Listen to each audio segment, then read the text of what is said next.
Hello everyone and welcome to Pendulum Media, you guys. I'm here to discuss something really important with you guys. As you know that CDS is like close to corner, I would say right the corner, and so we are here to give you an analysis, an overview of English language and comprehension. I am there, so definitely it has to be English.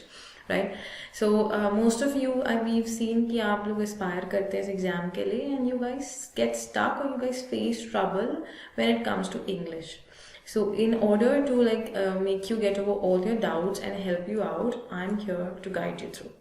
So let's begin. And the very first thing that I wish to tell you is simple, that this exam, that is UPSC CDS exam, it is conducted in two categories. Okay, these two categories are a bit different, but the sections or the questions asked, they are more or less similar. But in first section, that is, or first category, that is CDS for INA, IMA and IAF, this is for Air Force, military and Navy.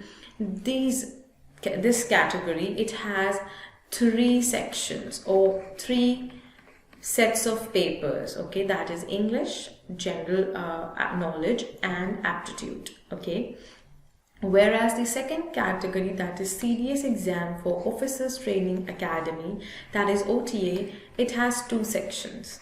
Now people, first of all, for female candidates, this is the exam category. Okay, and the two categories are English and general knowledge.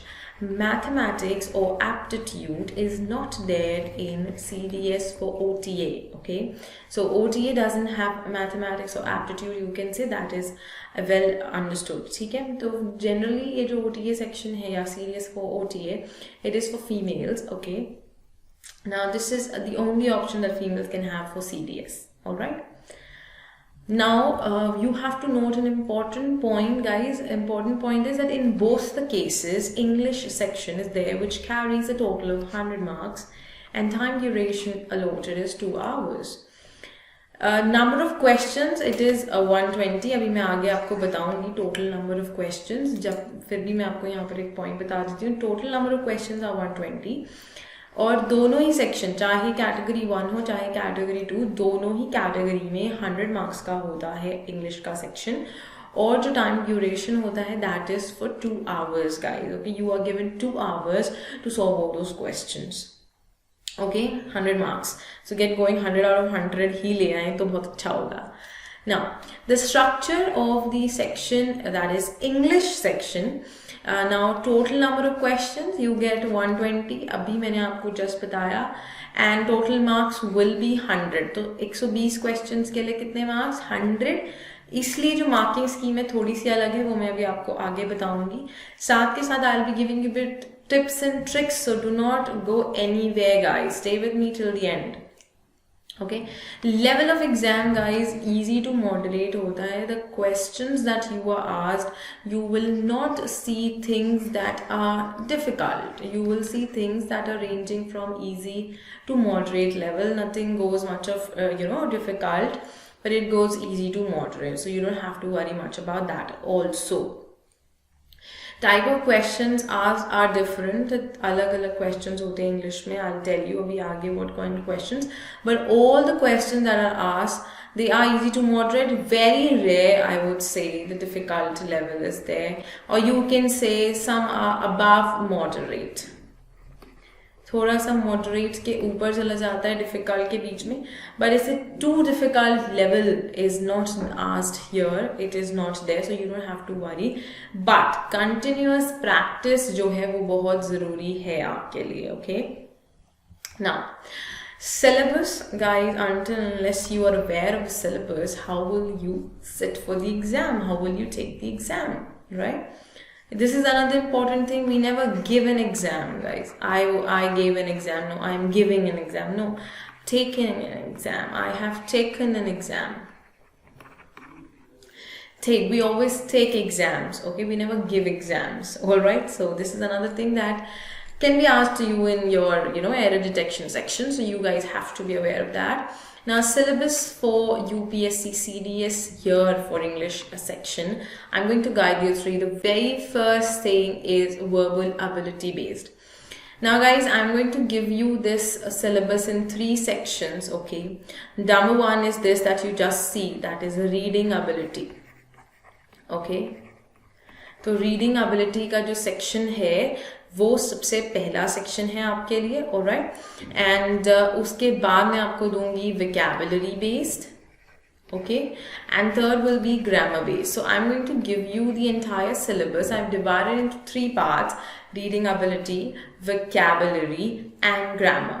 तो आपको मैं अभी सारे questions के जो categories हैं वो दिखाऊंगी कि वर्बल एबिलिटी या रीडिंग एबिलिटी में कैसे क्वेश्चंस आते हैं और क्या पैटर्न होता है. I am going to definitely explain it to you, okay? So verbal ability mein guys, you have close passage, you have reading comprehension, parajumble and sentence rearrangement. Now most of the times you will have 10 questions of all the questions of all the topics, but for close passage you get 20 questions. अगर close passage exam में है तो 20 questions वहां पर होते हैं. कभी कभी क्लोज पैसेज स्किप भी हो जाता है. जरूरी नहीं है कि सारे टॉपिक्स आपको पूछे जाएं. कभी कभी कोई एक टॉपिक मिस हो, छोड़ देते हैं, दूसरा टॉपिक पिक कर लेते हैं. तो it completely depends on UPSC how it is trying to set the paper, okay? So cloze passage के 20 क्वेश्चंस, बाकी सबके आपको 10 क्वेश्चंस ईच एग्जाम में जरूर मिलेंगे. रीडिंग कॉम्प्रीहेंशन के हमने 15 क्वेश्चंस भी देखे हैं. 2018 का आई गेस पेपर था, उसमें हमने 15 क्वेश्चंस भी देखे हैं. 20 रेयरली आस्क्ड हैं, तो 20 रीडिंग कॉम्प्रीहेंशन के questions, but 10 to 15 minimum 10 bare minimum 10 questions तो आपको हर टॉपिक के वहां पर जरूर से you will find, okay? Now for cloze passage guys आपको फॉर्मर एंड लैटर पार्ट को स्कैन करना पड़ेगा और या स्किम कर लीजिए. Like whenever sentence is given, if you are filling it the blank there, तो आप ये मत सोचिए कि एक सेंटेंस से ही आपका काम बन जाएगा. क्लोज पैसेज में you have to relate it to former and latter part of the sentence. That is extremely important, okay? तो क्लोज पैसेज के लिए ये एक टेक्निक बहुत ज़रूरी है कि आप उसको रिलेट करके देखिएगा कि सेंटेंस जो है वो बाकी सबके कॉन्टेक्स्ट में सही आ रहा है कि नहीं, फिर ही अपना ऑप्शन पिक कीजिए. Reading comprehension guys, you have to work on your reading ability. बहुत ज़रूरी है रीडिंग हैबिट डेवलप करने की, बिकॉज देखो जो रीडिंग पैसेजेस हैं वो आपको ज़्यादातर science, history, you know, and political backdrop और social issue, इन सब से पूछे जाते हैं, ठीक है? So if you start developing a reading habit of these articles or any other thing, but start working on your reading ability. मतलब एक बार पढ़ के आप जो पढ़ रहे हो वो आपके समझ आ जाए आपने क्या अभी पढ़ा है. दैट इज इम्पॉर्टेंट, बहुत बहुत ज़रूरी है. इससे क्या होता है कि आप जब क्वेश्चंस को आंसर करने लगते हो या जब आप पैसेजेस पढ़ रहे होते हो तो आपने जो क्वेश्चन में भी कीवर्ड्स जो पिक किए होते हैं ना अपना आंसर लोकेट करने के लिए, वो भी रिटेन्ड रहते हैं. आप पढ़ के देखो, रीडिंग एबिलिटी इसलिए ज़रूरी है क्योंकि जो क्वेश्चन की लैंग्वेज है और जो पैसेज की लैंग्वेज है उसमें तो वेरिएशन पक्का से होगा. सेम वर्ड्स तो वो नहीं देते हैं, and that is when you have to trick, like you get tricked. So you have to trick them. Your mind has to trick the examiner. You have to work such to such a great extent that if even there's a slight of change in the wordings or context, you can understand it well. Parajumble का question guys, इसमें भी आपको 2 type के question आते हैं. एक जो PQRS जिसमें कि 4 सेंटेंसेस दिए होते हैं, वो जम्बल्ड होते हैं. आपको वो चारों को सेट करके एक मीनिंगफुल पैराग्राफ बनाना होता है. इसके अलावा जो आपको आता है उसमें एक S1 और S6 करके फिर PQRS दिया होता है. मतलब फर्स्ट और लास्ट सेंटेंस आपको दे दिया जाता है, बाकी 4 आपको बीच के जो सेंटेंसेस हैं वो अरेंज करने होते हैं. सो अरेंज आपको 4 सेंटेंसेस ही करने हैं, ज़्यादा वेरिएशन नहीं है.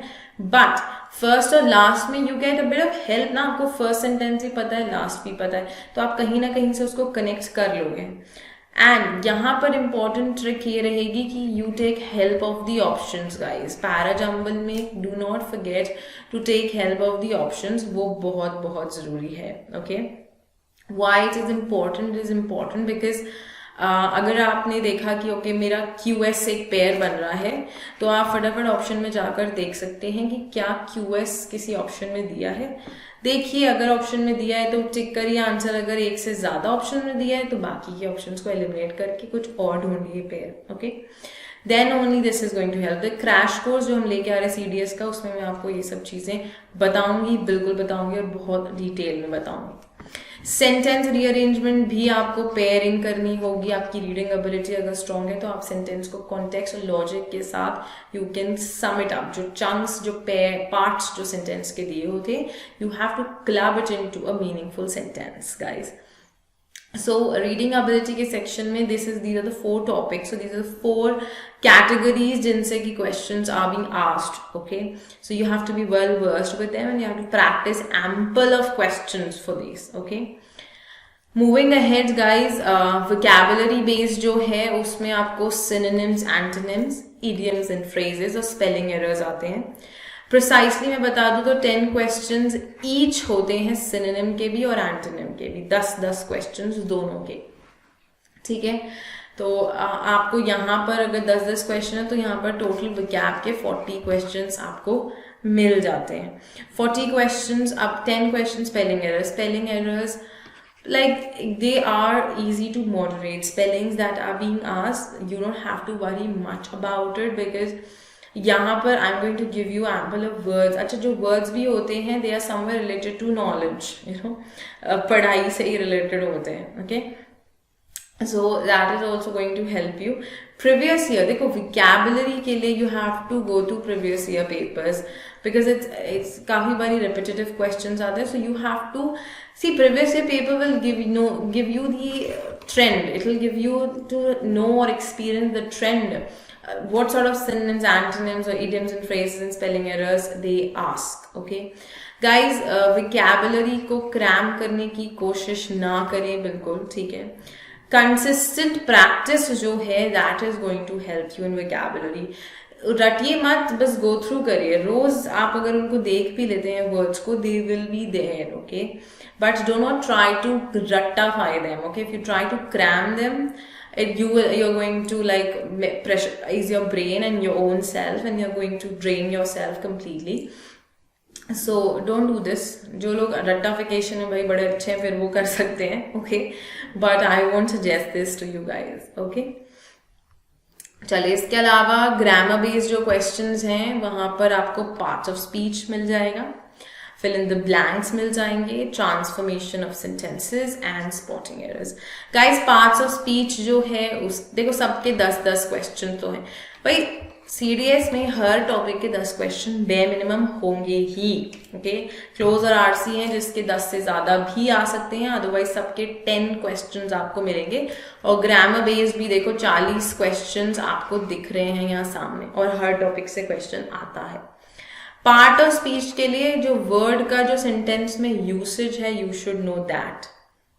कोशिश कीजिए जब आप कोई स्टेटमेंट पढ़ रहे हैं, कोई आर्टिकल पढ़ रहे हैं, अपना पेपर भी अगर प्रैक्टिस कर रहे हैं तो उसमें जो वर्ड्स दिए एक सेंटेंस में, ट्राई टू अंडरस्टैंड वो एक्शन वर्ड है क्या है, try to understand that. Okay, fill in the blank again vocab based भी हो सकते हैं, ग्रामर बेस्ड भी हो सकते हैं। ठीक है, 2 तरीके से आते हैं आपको, या तो vocabulary पर बेस्ड आते हैं या फिर ग्रामर पर बेस्ड आते हैं फिलर्स। ठीक है, 2 तरह के। मैं आपको प्रैक्टिस कराऊंगी ये सब, अभी जो हम क्रैश कोर्स लेके आ रहे हैं आपके लिए CDS का, I will be making you practice all the questions including previous year questions भी प्रैक्टिस कराऊंगी और कॉन्सेप्ट भी दूंगी। ठीक है, ट्रांसफॉर्मेशन ऑफ सेंटेंस गाइस, हमने ये 10th ग्रेड में जरूर सबने किया ही होगा। Transformation of sentences, you are given 2 sentences और वो आपको डायरेक्शन जो है ध्यान से पढ़ना होगा। ट्रांसफॉर्मेशन इस जो क्वेश्चन टाइप में आपको डायरेक्शन बहुत बहुत स्पेसिफिकली पढ़ना होगा। कारण ये है कि उधर डायरेक्शन में लिखा होता है कि 2 सेंटेंसेस जो दिए उनको जोड़ना कैसे, उनको ट्रांसफॉर्म करना कैसे।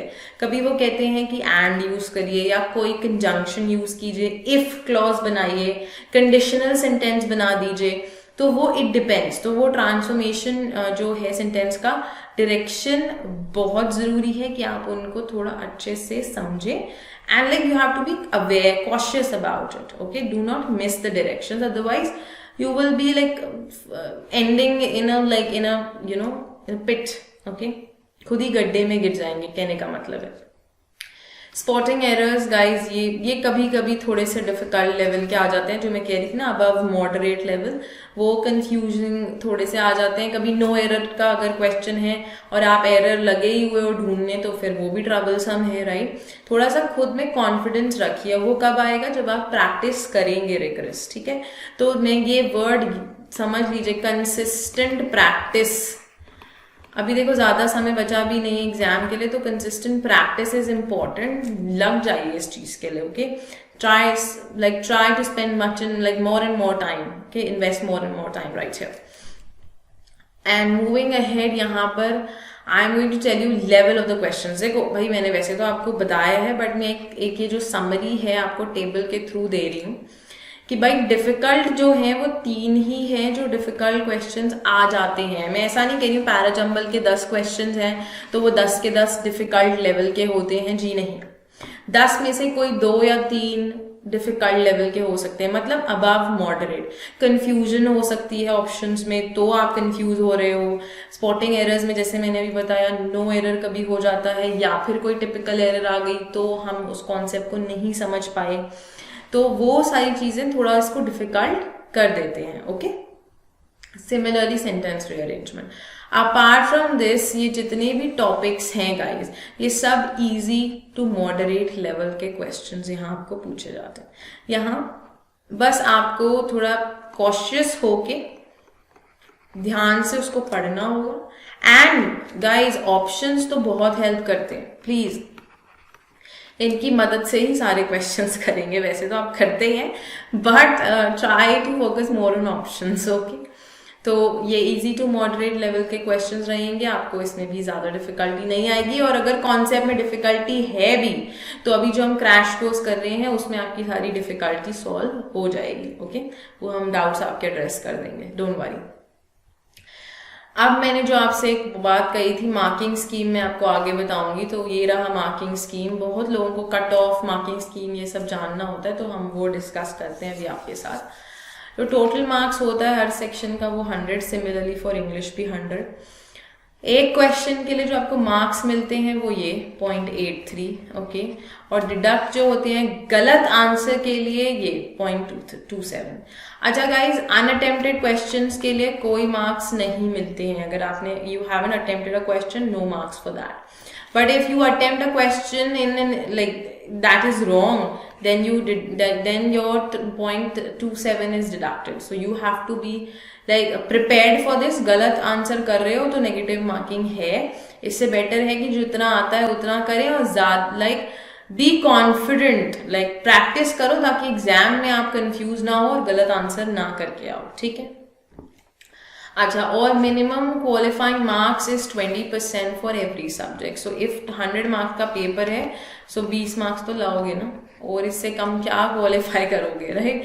सो 20 marks is important, 20%. Okay, this is important for you to qualify the subject for like. Okay, so this is important. ये आपकी मार्किंग स्कीम. टोटल मार्क्स पता लग गए, सही क्वेश्चन को आंसर करने के मार्क्स, गलत के डिडक्शन, और मिनिमम क्वालिफाइंग मार्क्स. ठीक है, ये एक पूरा एक समराइज एक आपको कॉन्सेप्ट यहाँ पर दे दिया. इसके बाद भाई जिनको कट ऑफ लगता है कि हमें कट ऑफ पता होगा तो हम थोड़ा सा और आइडिया हमको क्लियर हो जाएगा, तो यहाँ पर देखते हैं.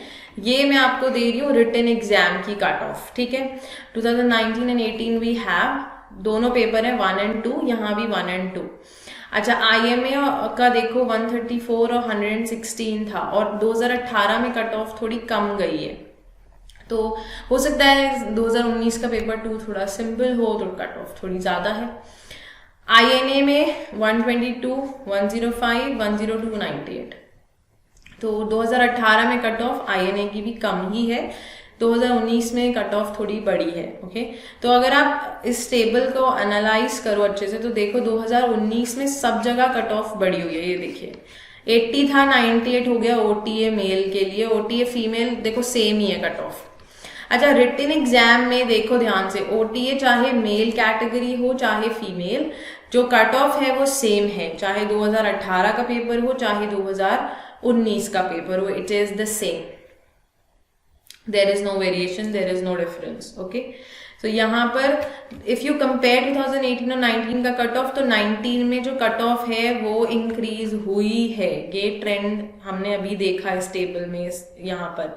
ठीक है, और ज्यादा मोस्टली जो कट ऑफ है वो 100 प्लस है. ओटीए को एक्सक्लूड कर दीजिए आप. ठीक है, ओटीए को छोड़ के 100 प्लस ही है कट ऑफ. यहाँ पर ये एक बेयरिंग एक्सेप्शन आप ले सकते हो. ठीक है, तो ये रिटन एग्जाम की कट ऑफ है, चाहे आप आईएमए को देखो, आईएनए, एएफए, और बाकी हमारा ओटीए जो है वो यहाँ पर है. ठीक है, मेल और फीमेल की अलग कट ऑफ जाती है, ये भी ध्यान से नोट कर लीजिए. भले ही कट ऑफ सेम है, ठीक है, बट कट ऑफ अलग जाती है. ठीक है, apart from this, if I give you final exam cut off, guys देखो फाइनल एग्जाम में सबसे पहले तो ये नोटिस करो ओटीए की कट ऑफ मेल और फीमेल के लिए डिफरेंट हो गई है अब. सो रिटन एग्जाम की कट ऑफ सेम थी, लेकिन फाइनल एग्जाम की कट ऑफ जो है ओटीए की वो क्या है, वो डिफरेंट है, वो वेरी कर रही है. 176 और 116 मार्क्स का डिफरेंस आ गया भाई पेपर 1 और पेपर 2 में. यहाँ भी ऑलमोस्ट कितने मार्क्स हो गए, 17 मार्क्स का डिफरेंस आ गया. तो वेरिएशन भी ज्यादा है पेपर 1 कट ऑफ और पेपर 2 में. हो सकता है पेपर 2 टिपिकल था, यहाँ पर भी वेरिएशन तो है. देखो 12 मार्क्स की वेरिएशन है, यहाँ पर भी 8 मार्क्स का वेरिएशन है. So variation is there. Cut offs में पेपर 1 और पेपर 2 2019 का कट ऑफ में वेरिएशन है, और थोड़ी सी इंटेंस वेरिएशन भी है. यहाँ पर 2 मार्क्स की डिफरेंस है, यहाँ 3 2018 में, यहाँ पर ज्यादा. एएफए की जो कट ऑफ है यहाँ वेरिएशन थोड़ी सी ज्यादा है, और यहाँ पर भी वेरिएशन है आपकी ऑलमोस्ट 8 मार्क की वेरिएशन है. यहाँ 13 मार्क्स की वेरिएशन होती है फीमेल में. तो गाइज देखो फाइनल एग्जाम में पेपर 1 और पेपर 2 अगर देखें दोनों ही ईयर्स के, तो वेरिएशन भी है कट ऑफ्स में, और ओटीए की जो मेल और फीमेल की कट ऑफ है वो भी अलग हो गई, जबकि रिटन एग्जाम में कट ऑफ सेम थी. तो टेबल के थ्रू आप ये चीज़ें तो इजीली ऑब्जर्व करके ग्रैब कर सकते हो. तो अभी कट ऑफ का आइडिया जब आपको लग गया है तो काफ़ी हद तक आपके लिए चीज़ें थोड़ी और क्लियर हो जाती है, पिक्चर थोड़ी और क्लियर हो जाती है आपके लिए, right. So it becomes a bit easier for you to understand. इसके साथ जो मैंने आपसे कहा था लास्ट में कि मैं आपको टिप्स एंड ट्रिक्स दूंगी, सो लास्ट तक मेरे साथ रहे. तो जो लोग हैं आप देखिए, बेनिफिट देखिए इस चीज़ का, and this is definitely going to help you guys. The reason is कि अब जब आपने यहाँ पर सारा कॉन्सेप्ट जो है कट ऑफ का ग्रैब कर लिया, आपको सिलेबस अभी पता लग चुका है, आपको मैंने मार्किंग स्कीम भी बता दी, मैंने आपको पेपर में जो टाइप्स ऑफ क्वेश्चंस आते हैं, डिफिकल्टी लेवल आती है, वो भी आपको अभी समझा दिया है. तो अब मैं लास्ट में आपको बताना चाहती हूँ, wherever you are lacking you can cope up with it. How to cope up with it, now I am going to help you out. Okay, अभी सिंपल एक कंसाइज वे में समझा रही हूँ. कोर्स में जब हम जाएंगे तो मैं आपको डिटेल वे में समझाऊंगी. ओके भाई, सबसे पहली बात है डेवलप अ रीडिंग हैबिट. मैंने इसका कारण अभी आपको पीछे रीडिंग कॉम्प्रिहेंशन के लिए भी समझाया है, तो फिर से बता रही हूँ. डेवलप अ रीडिंग हैबिट, चाहे अपने इंटरेस्ट की चीज को पढ़ना शुरू कर दीजिए, बट पढ़ना शुरू कर दीजिए. Okay, Now, strong reading ability will help you frame logical pairs and connect sentences.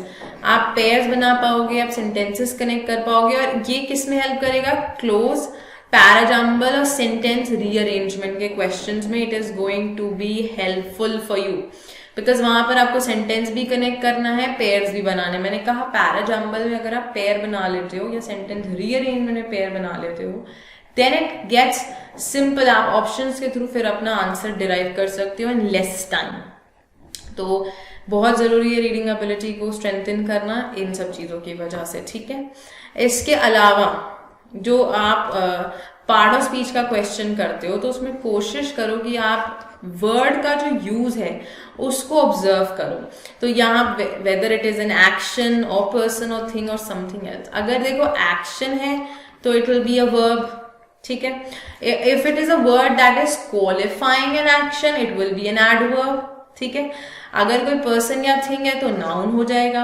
अगर पर्सन और थिंग को क्वालिफाई कर रहा होगा तो एडजेक्टिव बन जाएगा. किन्हीं दो पार्ट्स को जोड़ रहा होगा तो कंजंक्शन या एडवर्ब भी हो सकता है. So it depends. ठीक है, रिलेटिव क्लॉज है, रिलेटिव वर्ब है, ट्रांजिटिव वर्ब है कि इंट्रांजिटिव वर्ब है, क्योंकि आपको सीडीएस में इन डेप्थ पूछा जाता है पार्ट ऑफ स्पीच, तो वो उसको भी आपको थोड़ा ध्यान से करना होगा फॉर श्योर. ठीक है, इसके लिए भी मैं आपको कोर्स में गाइड करूंगी डिटेल में. इसके साथ गाइस रीडिंग कॉम्प्रिहेंशन के लिए start working on topics like science, history, geography, politics, social issues, ठीक है, एनवायरमेंटल इश्यूज, इन सब पर काम करना शुरू कर दीजिए. मतलब ट्राई कि आप इनके बारे में पढ़ें, थोड़ी नॉलेज ग्रैब कीजिए, क्योंकि जो पैसेजेस होते हैं वो इन्हीं टॉपिक्स से पूछे जाते हैं. मतलब मेजॉरिटी जो हमने देखा है वो जो पैसेजेस हैं वो इन टॉपिक्स से पूछे जाते हैं. सो तैयार रहिए कि आप थोड़ी सी नॉलेज इनकी ले लें, आप इनकी वोकैबुलरी से थोड़ा सा वाकिफ हो जाएं, you get burst with them. आपको पता है कि ऐसे वर्ड्स यूज होंगे, आप बोर ना हो, आपको समझ भी आए, तो वो थोड़ी सी आदत पड़ जाएगी. Once you get used to it, it becomes a bit simpler. Okay, so remember that. इसके साथ साथ गाइस फिलर, क्योंकि ग्रामर बेस्ड फिलर्स भी आते हैं ज्यादातर, तो ग्रामर के रूल्स की एप्लीकेशन जरूरी है समझना. मैं आपको कोर्स में ग्रामर के रूल्स बताऊंगी, समझाऊंगी, इसलिए मैं ग्रामर का जो रूल्स है वो पैटर्न्स में बताती हूँ, वर्ड्स में नहीं. अगर आप ग्रामर का रूल रट रहे हो, when this happens we use this, no, pattern समझ लो, एंड की एज वेल एज है, ऐसे करके अगर आप पैटर्न समझ लेते हो then it becomes a bit simpler to retain. ठीक है, आप दिमाग में रख सकते हो, तो एप्लीकेशन रखो इंस्टेड ऑफ क्रैमिंग. रटो मत ग्रामर के रूल्स, उनकी सेंटेंस में देखो वो कैसे अप्लाई हुए, क्या सिचुएशन है सेंटेंस की. ठीक है, उस हिसाब से आप इसको समझ सकते हो. इसके साथ साथ अपनी वर्ड पावर एनहांस करो, सिनोनिम्स हो, एंटोनिम्स हो, इडियम. देखो ये समथिंग इनफाइनाइट. ठीक है, तो मैंने कहा आपसे कि ऐसी चीजों के लिए आपको बस प्रैक्टिस करनी है. ठीक है, कंसिस्टेंटली लगे रहिए कि आप रोज इनके लिए कुछ ना कुछ प्रोडक्टिव कर रहे हैं, आप इनको ग्रैब कर रहे हैं, नए वर्ड्स देख रहे हैं, नए फ्रेजेस देख रहे हैं, प्रीवियस ईयर पेपर्स देख रहे हैं, then it is going to help you. Apart from this previous year sets में क्यों कह रही हूँ, ताकि आप पेपर का पैटर्न समझे और ट्रेंड देखे, कौन से टॉपिक से कितने क्वेश्चंस, कैसे टाइप के, किस जब टॉपिक से क्वेश्चंस आ रही है, मुझे कैसे पता, क्योंकि मैं प्रीवियस ईयर एनालाइज किया है. वो एनालाइज करने के बाद ही हम समझ पाएंगे इन टॉपिक से क्वेश्चन ज्यादा आते हैं. Right, so this is what majorly you can do. Previous year papers और सारे टाइप ऑफ क्वेश्चन को अटेम्प्ट करने के लिए आप क्या क्या चीजें कर सकते हैं. So this is what I wish to guide you through guys. ठीक है, क्रैश कोर्स में हम आपको और चीजें समझाएंगे, इससे और थोड़ा सा डिटेल में बताएंगे एंड कॉन्सेप्ट्स आपको वहां पर क्लियर करेंगे. लाइव सेशन होगा तो आप अपने जो डाउट्स है वो भी क्लैरिफाई कर सकते हैं. Right, so yes, this is what I have in store for you for today guys. Keep learning and growing like buck up for this, and I shall see you in the next session soon. If you haven't subscribed the channel, subscribe it right away ताकि आप कोई session miss ना करें guys with us. Thank you so much for joining in.